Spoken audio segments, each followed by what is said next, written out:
Welcome to the Slop Farm. Enjoy the video. In this video, I will explain how to file SFT transactions using an easy method. First, ensure you clearly understand what constitutes an SFT for your specific reporting needs.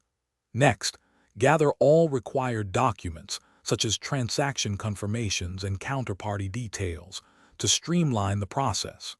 Finally, select the appropriate filing platform, whether it's an online portal or a specific form, to begin your submission. This preparation saves time and reduces errors.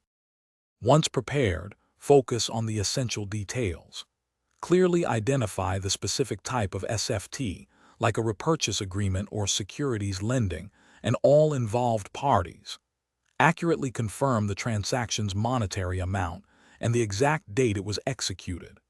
Double-check that all supporting documents, such as agreements and statements, are complete and free of discrepancies. Precision here is key for a smooth and compliant filing. Now, let's move to the actual filing. Access the designated online portal or obtain the necessary physical forms. Carefully input all the gathered transaction details, ensuring every field is accurately completed. Take your time to review the entire submission for any potential errors or omissions before clicking Submit or mailing it. A thorough review prevents future complications and ensures compliance.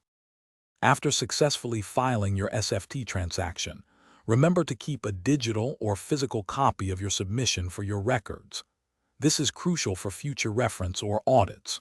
Also, monitor your communication channels for any confirmation notices or requests for additional information.